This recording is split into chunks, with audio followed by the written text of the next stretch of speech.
What if I told you that fourth and fifth graders are already sending nude photos? Or that 18 boys have taken their own lives from sextortion scams in just the past 2 years? This episode is with Officer Gomez. In one summer, he arrested 14 predators trying to meet children, and he says that he could arrest 14 more every single day. In this interview, he's going to tell you exactly how predators hunt your kids on Roblox, why 100% of boys will be targeted for sextortion, and the 4-step playbook that every predator uses. He'll also reveal why the predator might not be who you think. It could be the good-looking 17-year-old who works at the mall. If you have kids with phones, tablets, or gaming systems, the next hour could literally save their life. Officer Gomez, welcome to the Family IT Guy podcast. Well, thanks for having me. It's great to be here. Yeah, so I have a bunch of questions that I'm excited to ask you today. But first, I thought maybe we could just get into some of your background and sort of what you do and how you got here. So can you talk to us a bit about, like, how did you get started with your career? So I was an engineer working on semiconductors. And one day I saw an ad in the paper for police. I asked my wife, honey, are you ready to be broke again? I'm going to become a cop. So I became the paycheck was not as enticing as the engineering side. Correct. So it was 2009. I became a police officer in Meridian, Idaho, which is a giant police department for this area. And after 3 years, they asked if I would be a school resource officer at a middle school. And it's bordered Boise, Idaho, and Meridian, Idaho. And that middle school was Lewis and Clark Middle School with 1,200 students, 6th, 7th, and 8th grade. Wow. And so then when I got there, I saw a lot of problems were on social media. So I made it my goal to educate myself on social media, which is why I started some fake accounts. Let's see what the kids are doing. Let's see what predators are doing. And it just became my mission because there was no education at the time. And there's still very little education for kids and for parents on social media and how kids are using it and what predators are doing. We've normalized giving kids cell phones and social media before we've normalized the education on it. Yeah, we sure have. That's the part that I've really been tuning into as well. Is this? It seems like as adults we apply what's normal for us onto our kids, of course, perhaps. But it's like, oh well, this stuff doesn't seem like it's hurt us, and so how bad could it be? And how else are our kids going to keep in touch with their friends, right? Right, and then parents feel just as much peer pressure to give kids cell phones and let them have the latest apps because every other kid has it, right? So even start in fifth grade, your kid's going to come home and say, hey, how come I'm the only one without Snapchat? And I don't know what my friends are doing because I don't have Snapchat. And so it's tough on parents too. They feel peer pressure just like anybody else. And so so you see this social media thing going down. How did you bridge that? Did you kind of just take it upon yourself? Like, all right, I'm going to start, poking at this stuff and seeing what I find, or what was the path to that like? So I started with one fake account on Facebook. Then that blossomed pretty quickly. And then Kik came out was the next social media platform that I did. It was KIK. That was the first application that bridged between cell service and Wi-Fi. Because prior to then you had to pick cell service or Wi-Fi. You couldn't bridge, but they bridged it. So I did that. And then what I noticed is once I started putting out the information on an SRO Facebook page, it kind of became its own machine with parents letting me know, hey, I've seen this, I've seen that. Do you know about this? Do you know about that? But the kids at the school were also doing the same thing. It's like, hey, Gomez, do you know about this? Do you know about that? Or here's a predator you need to go after. And so they also gave me lots of information. And so it became like the kids identified the predators? Yes, the kids at my schools knew well what I did. And so they knew from my education to them, I'd say, hey, look, you get a creeper, you block, delete, and move on with your life because there's going to be plenty of creepers on social media.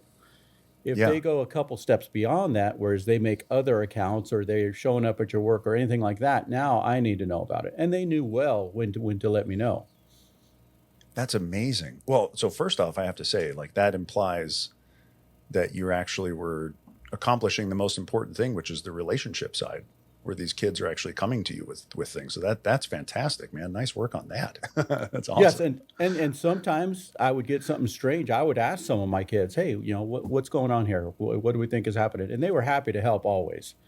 And even today, I have kids, like with the Chromebooks in the classrooms, I'll ask somebody, hey, look, I need to figure out how we got through this firewall on the Chromebook. Show me what you did. And they show me these outlandish ways that they get around the Chromebook monitoring at the schools. It's crazy. What I'm just curious as a technical guy. I'm always want to know like how to hack different things. So what are these kids doing? Like what's an interesting one that you've heard of a workaround for a Chromebook? So, for example, on YouTube, if you have a filtered YouTube that the school won't let you see, you copy the link and you put it into Google Docs, and then you can see it unfiltered.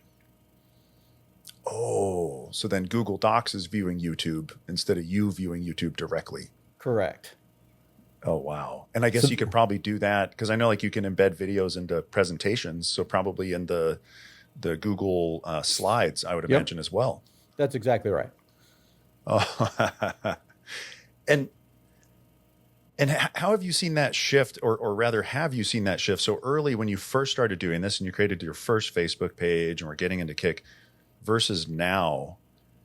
Have you seen any changes in patterns or behaviors or like the way that this stuff is affecting kids and like how it's becoming part of their lives or, what it's doing to them? Absolutely. So when I first started doing this in 2000, it was probably 2012 because I did 3 years of patrol before I got into SRO work. Back then, the kids were still new at it. For example, the nude photos. If somebody's nude photo got shared back in 2011, 2012, the kids whose photo got shared were horrified, right? They didn't want to come to school. They were embarrassed. They wanted to just, go to a different country. Horrible. As we progress and as kids get groomed by society itself, nowadays, if I talk to a young lady and I say, hey, look, your picture is going around this other school, what do you think? And she goes, well, by lunchtime, it'll be somebody else's picture. And unfortunately, they're right. So there's no more stigma like there used to be. Oh, whoa. Okay. Hold on. I got to process that for a minute. Whoa. Okay. It went from, I would imagine I'm so ashamed. My picture's been shared. My life is over. I can't believe it to, oh, this happens all the time. And so it's no big deal. And by noon or by lunchtime, it'll be somebody else. Like, so that's, oh, wow. I wish I knew more about psychology to understand what that means. Cause that sounds like a really big deal. Yes. And every TikTok video that sexualizes anything teaches kids that they're worth their body parts. Oh, and as kids want acceptance, it's easy for them to say, hey, look, here's my body parts. And it doesn't matter what shape you are. You send your body parts out, somebody's going to accept you for it and tell you what a beautiful person you are. And that's the value that kids think they have in themselves because that's all they see for 5-10 hours a day while they're on social media. Other people's body parts and just people exchanging beauty rankings or something. Yeah. For example, on TikTok, if you were to do the plank challenge, which basically you're in push-up position facing the camera, you go down to plank position, push-up position to the music. If you do that and you're properly dressed, you'll get 10 to 20 likes, shares, whatever it is. As soon as a young girl wears a loose-fitting shirt, that camera's looking right down her shirt. Her likes and likes go up to 500,000 immediately. Oh, boy. Right. Well, and then so that's what signal does that send that girl, right? Like, yes. So now we're grooming children. So 500,000 people, instead of telling that girl she needs Jesus or she needs modesty or she should be learning piano or something else for value, they're not. They're telling me, hey, you're beautiful. Do you have an OnlyFans account? Can I send you money? Basically, we're training kids to be worth their body parts. Now, for the boys, we're training them to be violent. Because if you want to have a high video count, you do some prank that almost gets you killed. You hit your friend in the head with a shovel. You steal a car. We're grooming kids to be worth horrible values. Okay, I haven't heard of that. I could see that happening because I know that, I was a young man at one point in time who was pretty stupid. Wasn't thinking too far ahead kind of a thing. Okay, let me ask you. So there's two things here. There's the grooming thing that I want to have a deeper understanding of, and there's the boys being violent thing. So the grooming thing, prior to getting into studying this field of like keeping kids safe on the internet, I hadn't really studied a lot about this, predators and grooming and all this kind of stuff. but the way you're framing grooming makes a lot of sense. Where is it fair to say that it's within this context, the meaning of the word grooming is effectively establishing normalcy on something that wouldn't otherwise be normal? Or how would you define it? Yes, exactly right. We're basically teaching kids a set of values that they don't already have. Hey, Yeah, right. here's what we're going to make valuable as a society by giving you likes and shares on your videos, on your pictures and everything. We're basically going to train you that you're worth how much skin you show. Oh gosh. Yeah, that seems like problematic to say the least, especially over the long term, 5, 10 years in, like young people establishing what are they worth? Where do they place their confidence? Where's their value? And so they're being groomed, they're being shown that it's normal via these bizarre digital social mechanisms, or these things that feel like social mechanisms. I like how you put that. It's like it's the value of their body parts, basically. Yes, and they see people will back them up on that all day long. I mean, we also do the same thing with criminal behavior, right? I mean, you see, we're like in an upside down world where we're celebrating criminals and we're, going after people that have any kind of accountability or preach Yeah. accountability. We're calling that hate speech and we're going after them. Oh my, I hadn't heard of that. Oh, okay. So this is very educational. We're just right off the bat here. So tell, if you don't mind, what's going on there? There's accountability is becoming considered hate speech. Yes, absolutely. So student loans is a perfect thing. Hey, if you tell people, hey, you took out your student loans, you should pay them back, you will be attacked as being, tone deaf and all kinds of things. I mean, there's all kinds of things that are similar to that as well. Hey, this person stole a car. Well, you don't know what their racial background or their financial background is. Maybe they needed this for that. So you start changing people's values, the meaning of things, and it becomes a Mm, problem. I see what you're saying. So these narratives and ideologies that my opinion is that a lot of people have been fooled into sort of unconsciously adopting are getting mixed into this broader who should be accountable based on which ideology and based on which color is their flag and which color is their skin, and it's all getting mixed in now with the internet allowing for no accountability, and then if you try to apply accountability then you can be shamed. Is that the You can be general idea? shamed, canceled. I mean, now people are killing people that are preaching accountability Whoa. because it's becoming more and more socially unacceptable to make people accountable for their actions. Hmm. Wow. Okay, I'm gonna have to sit on that for a minute. um, okay, let's gosh, that's very interesting. So, and so by the way, some of the format, the way I think is like, so this part of the conversation here, we're kind of starting off with exposing problems and exposing issues, and then during the conversation we'll, just for the listeners sake, like we'll get into like, okay, what do we do, so Yep. like I like to do it that way. Like, what's the problem? Let's understand the problems, let's understand them to a level of depth that's relevant to the conversation, and then let's talk about, now that we understand the problems, okay, what do we do? So, okay, the boys and the violence thing. So like you mentioned, like hitting your friend in the head with a shovel and stealing a car and all this, is this on the periphery, or is this common? What's your feel and assessment of like the scope of what you're talking about?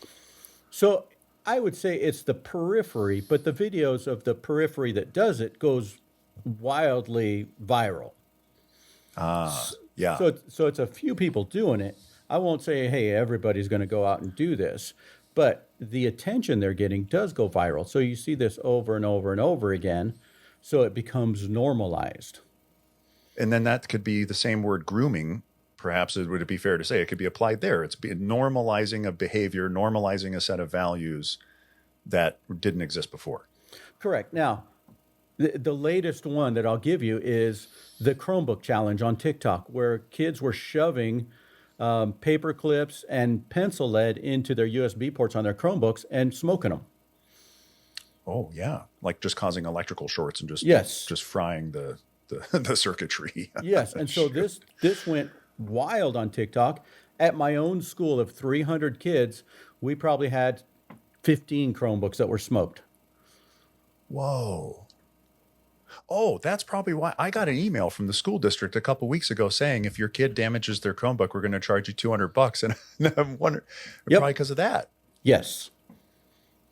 Here I Two, was thinking, I was about to reply to the email and be like, actually, you know what? Just take the Chromebook away. It's okay. yes, please. Yes, please. Yeah, Go ahead. I'll pay the $200 if you take it away. yeah. So the kids had no problem with just damaging the Chromebooks, right? Oh, wait, it's the school, it's the Whoa. taxpayer, it's the, you know, and so our values are wonky there. And I mean, Yeah. that was still the periphery, right? We had, you know, 15, 20 Chromebooks out of 200 Chromebooks, but that's still a big amount. Well, and that's impactful to a budget. I mean, it's not like schools have a bunch of extra budget to replace 20 laptops. Right. And 2 years ago, it was bathrooms. So the kids would go in and just wreck the bathrooms. They would destroy the toilets. They would break the porcelain, they would break all the sinks and Whoa. film it for their TikTok. And again, we had to send out emails to all the schools. Hey, look, you're going to be expelled, or you're going to be charged. You're going to be all of this stuff. But again, it's not things that people would normally do, but they see it on social media and they want a piece of the fame. And so they do things that they're not normally going to do. So we're putting it makes me think we're putting a mob mentality into the backpacks of our little kids. Yes. Like we're enabling like this massive internet scale mob. Yes, and as a parent, I tell them, hey, look, parents, what amount or what ratio do you give your values to kids versus they're getting values from social media? And if they're getting their values from social media 5, 6 hours a day versus parents 1 hour a week, guess what values are going to stick?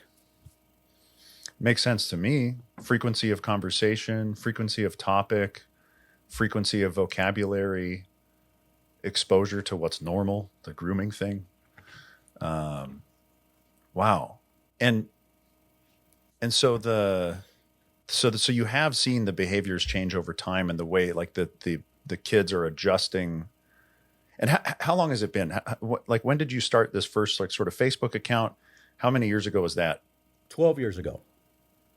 Yeah, so you've really seen, I mean that's darn near the entire lifespan of like social media on phones. Yes, absolutely. And I've So seen him get yeah. much younger. Well, where now I'm actually taking reports of fourth and fifth graders who have sent out nude photos on their phones already. Oh no. How does that go down? Because do those kids become felons? No, they don't. We count them as victims because somebody's talked them into it. Oh, oh, good. Okay. That's what I often wonder too, is like kids don't know what they're getting into sometimes with this It's stuff. it's a common question and a valid concern for parents. Now, in Idaho, the laws are such that if you are a minor and you send out a naked photo of yourself, first time offense a misdemeanor, second time offense is a felony. But that's for like 16, 17-year-olds that are sending out their nudes and bringing danger to their school system, to their friends, their family, because they're attracting predators by sending out naked photos. And usually as police, we give them lots of chances. But the laws are there. So, I mean, a kid could get charged, but we don't. We count them as victims, especially if they're groomed. Yeah, so you can tell what the situation is and like what's appropriate for like, okay, what were you trying? Did you get tricked into something or were you going out and doing stuff on your own accord and Yep. what's your age and all that? And even if they're doing stuff on their own accord, we still try and educate and fix it that way. And I would rather take a alert parent than a judge any day, right? Hey, let's have a parent Yeah. do this. Yeah. Is going to be far better than any judge. Well, yeah, because like you said, if you map it down to like, well, who's going to be giving you your values 3 months in the future from now and 1 year in the future? Is it the kids in the juvenile detention center or is it your parents or your schoolmates? And, Yep. Unfortunately, Yeah. some kids don't have parents with any kind of values like that. I mean, I've Yeah. had kids where they've sent out naked pictures one day and they have a phone the next day already, after I take their phone. Oh boy. Well, I mean, and I'll just to put it out there, for the first time in my life, so I'm 44, it was just a couple months ago. I just wrote down my values for the first time. Yes, Like I and had never done that before. It was fantastic. It was so cool just to like I kind of knew what some of them were in my head, but just like intentionally writing them down. And we did it as a family. We're visiting with a psychologist that we see, and so the three of us together, my wife, myself, and our son, we all wrote down our values on different pieces of paper independently, and then talked about them afterwards. And it turns out our top five were darn near the same, which was pretty cool. And that was a great exercise. Like that was so illuminating to me in so many ways. And this conversation reminds me where it wasn't in my consciousness that I had not yet done that until somebody asked me, have you ever done that? Would you like to do that now? yes, and It's so fantastic. I do that, talk to parents and kids all the time. And Oh, amazing. one of the reasons is I had a young lady that I knew very well come into my office, and she goes, "Hey, Gomez, I'm dating the wrong people. I don't know what I'm going to do." And I said, "Hey, what are your values?" And she had no idea what that question even meant. I said, Wow. "Okay, my dog can beg to go outside and go pee. What can you do better than my dog?" And she was still having a hard time with it. So I came up with a simple solution. I said, "Look, go home today. Let's say you got to get married 3 days from now. I want you to map out what you want in a husband, and you've got to do this." And so she went home and she wrote like 3 pages worth of stuff that she wanted in her husband. And I said, "All right, now let's go put a checklist next to all of the things that you have that are valuable to you, obviously that you want from your husband." And then, she thought I tricked her into that, but it's a great way to do that, because then they get to see, okay, it is more than just some chemistry magic, which is a lot of kids, unfortunately, a lot of adults too, think that they're just going to meet somebody by chemical magic. No, Yeah. you've got to work at it. And the other thing I tell kids is twos don't marry tens and tens don't marry twos. And I ask them, where are we at? Ooh, whoa, man, that's good. Right. That And is then, wonderful. yeah, in the school environment, I tell them, hey, look, if I make you guys all a five, how do we get to a two? Drugs, alcohol, tobacco, show up to class late, be disrespectful. There's going to be lots of twos for you to hang out with. How do you go from a five to Oh a my. 10? Sports, music, drama class, show up on time, do your homework, anything you can do to better educate yourself and enjoy life for all the enjoyment that there is to it is going to make you go from a five to a 10. And there's going to be some people that go with you there too. Right, because in order to become the 10, you have to invest in yourself and look after yourself and build up yourself and not be doing it for what other people think, right? Or like what other kids expect you to be, especially if you've written down like these are my goals, my values, my objectives, this is what I want. Like you have to yeah, you've got to make that for yourself. Yeah, and it's a little bit different for everybody, but you have to be those things, right? And I even, joking, I always tell them every domestic fight I go to, the couple is screaming at me, trying to convince me they married the devil. And so I'll even ask adults, hey, twos don't marry tens and tens don't marry twos. Where are we at? You're bringing some dose of reality Yes, that's great. but for the kids, it's funny because those are the things they remember. After I would tell them, you can hear them walking down the hallway, you're rating each other. Well, I think you're about a 3, or I think you're a 7, Oh man. but it starts getting them thinking. But we just Yeah. don't preach those things. But the values is a huge thing, and I always like kids to write down their Yeah. values. They don't understand it, so I always pose it as, hey, you've got to get married on Friday. Let's pick your life partner, and then we'll go from there. Wow. And so shoot, I mean, for the parents listening to this, maybe that's an idea to start is to do yourself first. Write down your values. And Yes, then once you've done it, then you can share them with your kids and see and have them write theirs down. absolutely. Oh, fantastic. I love the intentionality there, like the opportunity to do something that takes 5 minutes to do. But I still have mine on the paper over there on my table as a reference point because they're so amazing. And it was just such a powerful exercise. Yeah, and not too long ago, people would have their values embroidered on their house, in some kind of frame. They have their values. And, before that, they had their family crest, right? This is what our family values are. This is what our family stands for. This is why we're proud of our family. And one of the most Wow. powerful sentences I hear in families is, hey, in this family, we don't do that. Or in this family, we do this, right? Yeah. That means that, Well, hey, because, as a yeah, family, we're talking about those things. lovely. And I feel like that enables, I have this concept in my mind often of skills being more useful than rules. And I feel like the basis to even accomplish identifying skills and rules and separating them is like based on the foundation of values. Yes, Like, absolutely. Absolutely. And you yeah, have to have those. And a lot of kids don't have any idea. A lot of adults don't have any idea what those values are. right. Oh, that's great. Okay, awesome, man. We're off. This is wonderful. Okay, so next question for you. This I mentioned in the intro about that you and another officer arrested 14 predators over the period of one summer. Can you tell us a little bit about that? And can you tell us about the tactics and how do they find kids within, and the reason I ask is such that so that the audience listening can understand the thinking of the bad guys and like how they can position themselves and their kids to be hard targets versus easy targets. So it's going to come back to values and it's going to come back to communication. But the way we did that is I was basically using my school account where I had kids already on my school account. And the kids would let me know, hey, this person is stalking me. So then I'd send them a friend request and they would come after me just like they did hundreds of other kids.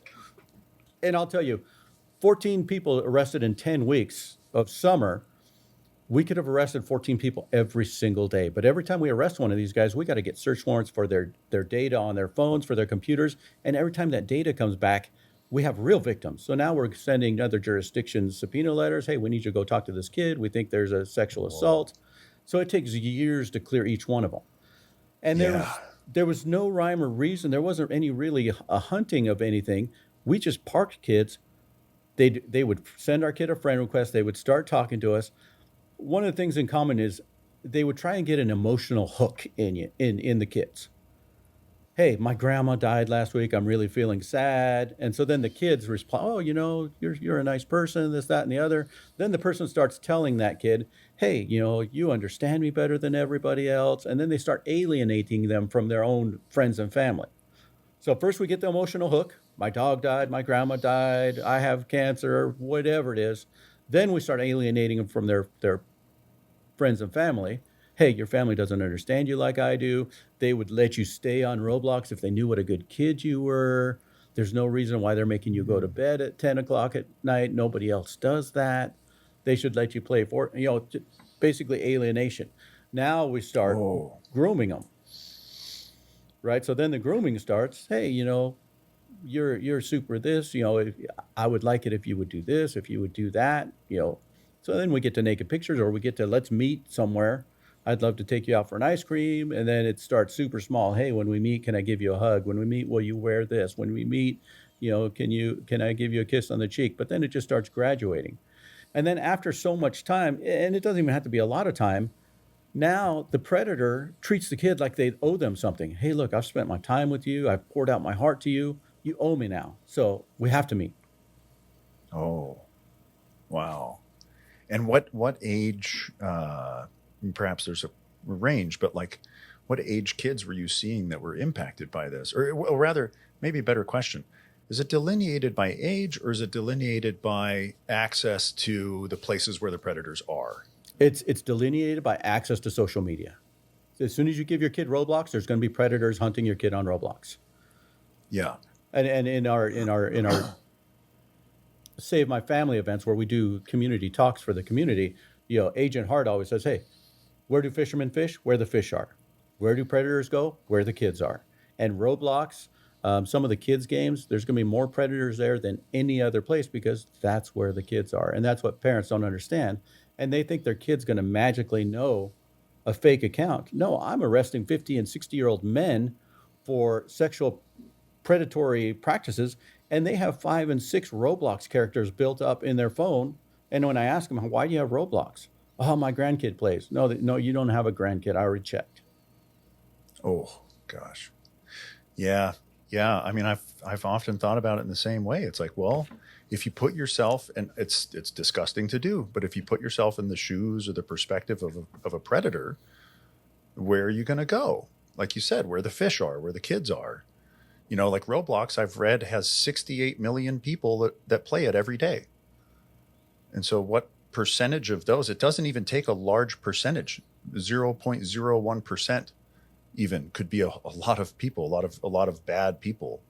Yeah, and Um, what I've found over time is that parents think that the predators are some 40-year-old beer belly guy with no shoes on that lives with his mom.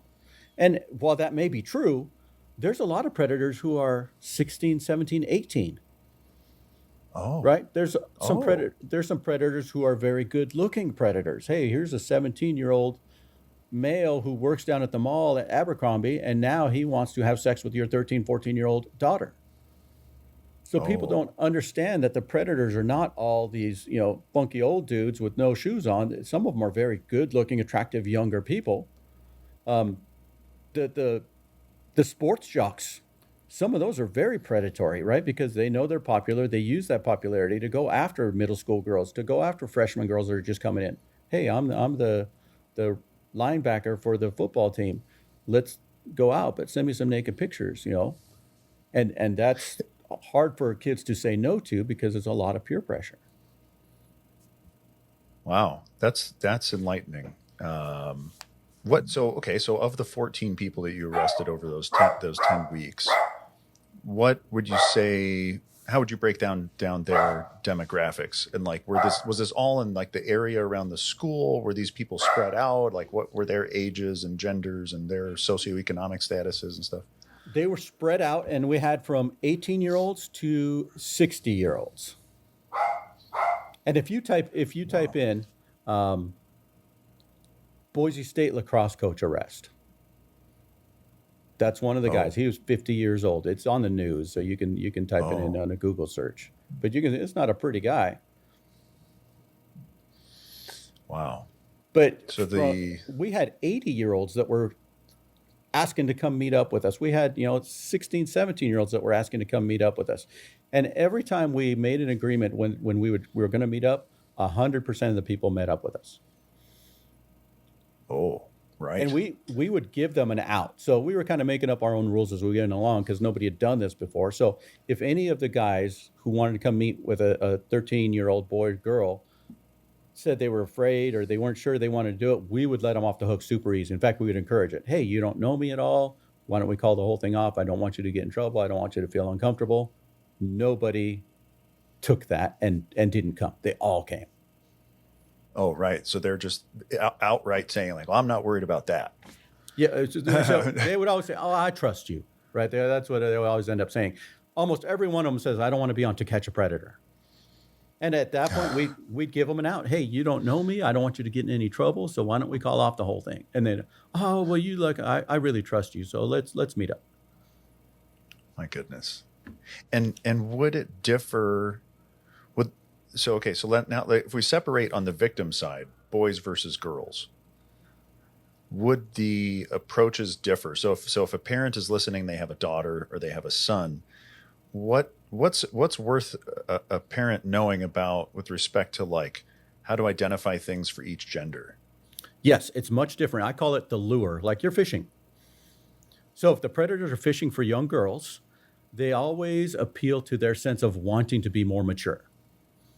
Right? Hey, send me nudes. And when the girl says, hey, I don't want to send you nudes, it's against my God, it's against my family, whatever. The predator, especially after they've built a relationship with them, they'll say, hey, well, I thought you were a little more mature than that. Look me up in a couple of years, and I'd love to take you out on a nice dinner date. Wow. You have some more growing to do. And that gets girls almost every time because girls have grown up in frozen land, right? Is what I call it. They've been watching all these movies of, romance. They've never seen Trailer Park Breakup. They've never seen, beat up Barbie. But Oh, oh no. that's where parents have to come in and say, hey, look, these are the realities of a relationship. Sometimes it's a bad relationship. You have to know how to exit, but nobody teaches that. We don't teach that in movies. We don't teach that in schools. We don't teach it at home. And that's something we have to teach. So for Oh, for the young girls, the lure is making them feel like they're more mature and acceptance. Like, hey, and predators know that. Now, Right. Okay. for the boys, it's much easier. And I would say boys get tricked much more than girls these days. All you got to do is show a boy a picture of boobies and they're toast. That's it. Then they're done for. Yeah. So if imagine this, let's take a 14-year-old boy gets contacted on Discord, on Snapchat, on whatever it is, by a 15-year-old hottie-looking girl. How many boys are going to say stranger danger? Zero. Zero. They're all going to say, hi, how are you doing? They're going to see where this goes. And after a few minutes, maybe 10 minutes of talking back and forth, this girl's going to lay it on thick. Hey, boy, you're super cute. I can't believe I met you. She's going to say, I really think you're special. I'm going to send you a special picture. I want you to send me one back. And this predator, it's usually a guy. It's a criminal organization, basically. It's a guy who's downloaded a series of pictures of an 18-year-old pornography actress who looks like she's 16 or 17, steals her identity, and now he sends this topless picture to this boy. How many boys are going to send one back? Every one of them. Then he sends a full nude picture. How many boys are going to send one back? Most of them, because by then biology has taken over. And I tell parents, you cannot understand how strong biology is in that age group of boys. Right. Right. Unless And you've been so- a young boy. Yeah, Like, and- if the, yeah. And every Go ahead. boy who's on social media of any kind is going to get hit on by that exact scam. And many are going to fail it. And unfortunately, as soon as they send their nude picture back, now they're in the sextortion game. Right now, the predator is going to send them a message back. Here's a 30-second clip of your Instagram friends list. You got 2 hours to come up with $500 in iTunes cards, or I'm going to send it to all your friends and ruin your life. And then they start a timer, so they don't let these kids think, hey, you have an hour and 50 minutes before your life is ruined. You have an hour and 40 minutes before your life is ruined. Whoa. I made some sextortion videos on my Instagram and my TikTok channel. And one of the things that jumped out to me was in all the comments that came back, there was a lot of young people saying, basically, this happened to me and this happened to every single person I know. Yes, absolutely. Like And I tell parents 100% is going to happen. Oh, really? So that's your take? I was going to ask you. So your take on the scope is 100%. 100% of boys are going to be hit by that scam multiple times in their teenage lifetime. Oh, my. Wow. Okay. So let's focus on that for a minute. Okay. So it's going to happen. So therefore, teenage boys out there, young boys out there, then it happens. Then they're in panic mode, they're in crisis mode, they're in what do I do mode, they're in how do I go get those gift cards, or how do I tell my parents, or what should a kid do in those moments? Talk to your parents, right? And I'm going to say, hey, your parents are going to be on your team. They're going to be disappointed in you. They're going to be on your team. Let's talk to parents, first of all. Next, let's talk to police. Police are also going to be on your team. And while we can't arrest a lot of these guys because they're in Ivory Coast and Africa is where a lot of the criminal organizations are originating at, we can make it stop at least. If you send money in any way, shape, or form, and a lot of kids will steal their parents' credit card, buy the iTunes cards, and send it because they think that's going to end the whole thing, and it doesn't, because then the next week they want more money and more money. There's no way to end it. Yeah. So it's better not to pay it in the first place. Unfortunately, some boys have taken their lives. I think it's been like 18 in the last year or two have taken their lives in the United States over this same scam. But on parents, you have to talk about this beforehand. It's an awkward conversation. Hey, son, let's talk about this. You're going to have some creeper who's going to ask you for a penis picture. Let's talk about who you're going to send penis pictures to and what's going to happen. Now, if you mess up and your brain just doesn't function and you set out a penis picture and it's bad, come talk to us. There's going to be consequences because we love you, but we're also going to get through this as a family. Okay, so I like to think about it in terms of like internet connected cameras, right? Smartphones. Uh-huh. If you give a kid, Chromebooks for that matter, iPads, if you give a kid, and in this case we're talking about boys, an internet connected camera, then is it fair to say that the handing over of the device must be followed. That must come after the listen, this is what's going to happen, the Yeah. conversation about Yeah. what to expect. I mean, I would prefer that it came after, but if it happens during, because there's always new things you got to talk about.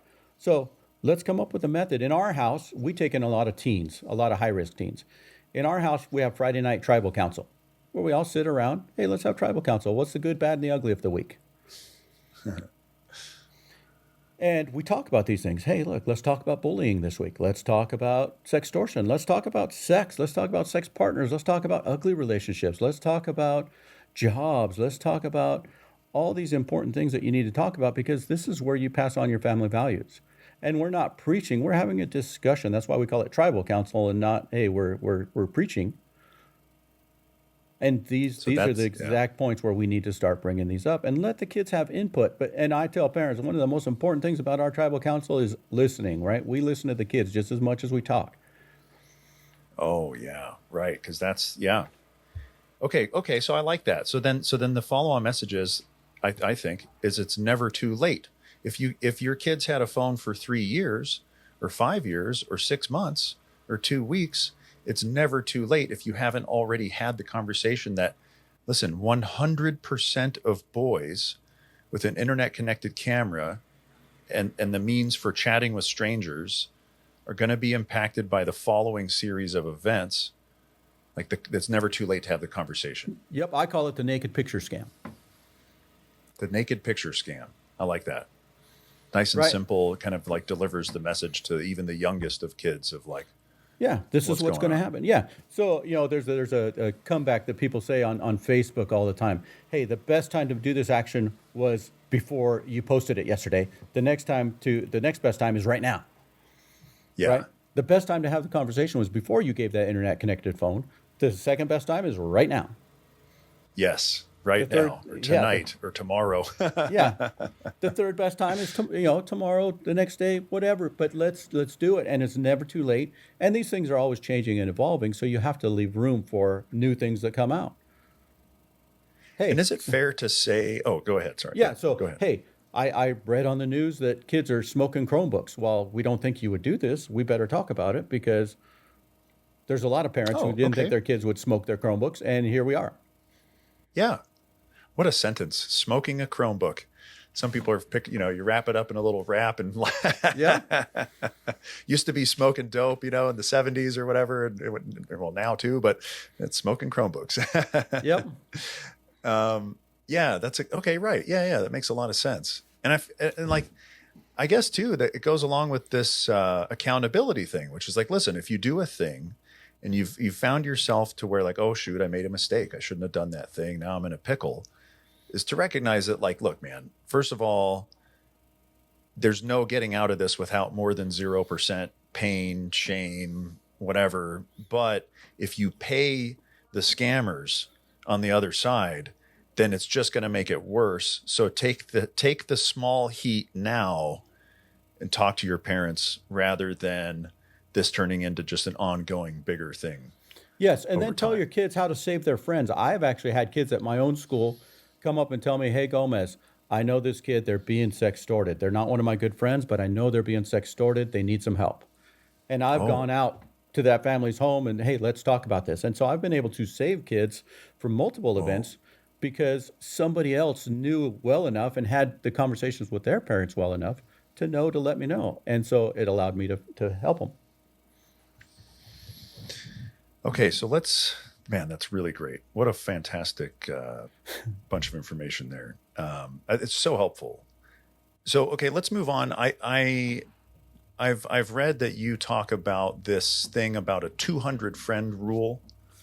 Can you kind of tell us what that's about and what's behind that?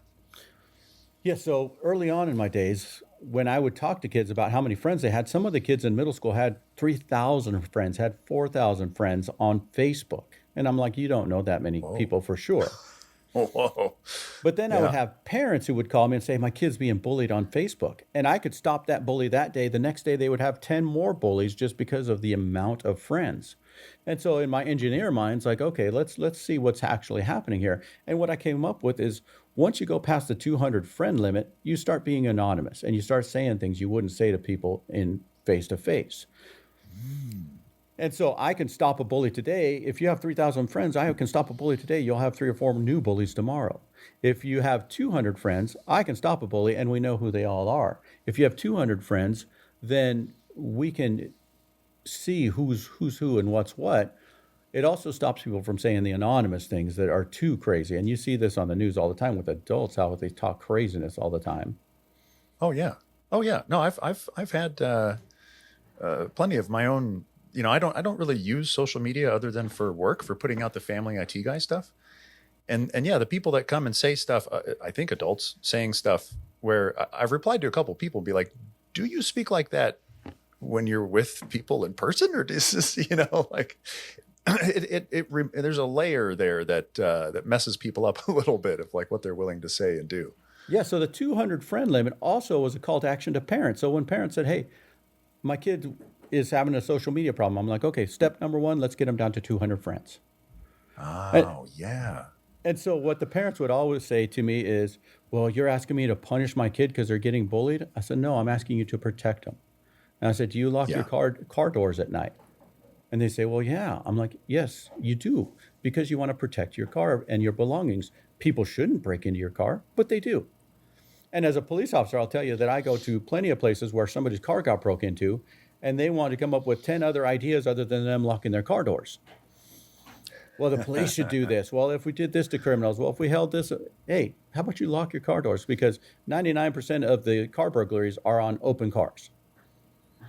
Well, and that really makes me think too about the whole fishing analogy and where the predators are going to be. And so if you take this like simplistic image in your mind of there's a criminal in your neighborhood and they're going around and they're checking all the cars and all the houses to see which ones are unlocked. You could be the easy target and have it all open, or you could be the hard target where they jiggle the knob and then they go to the next house because the knob was locked. Yep. Right? I mean, it's they're just going to go poke and find like where's the easy target? Oh, there it is. Let me go get that. So we want to make our kids the hard target. Yeah. And the 200 friend limit was part of that. Hey, let's take an action.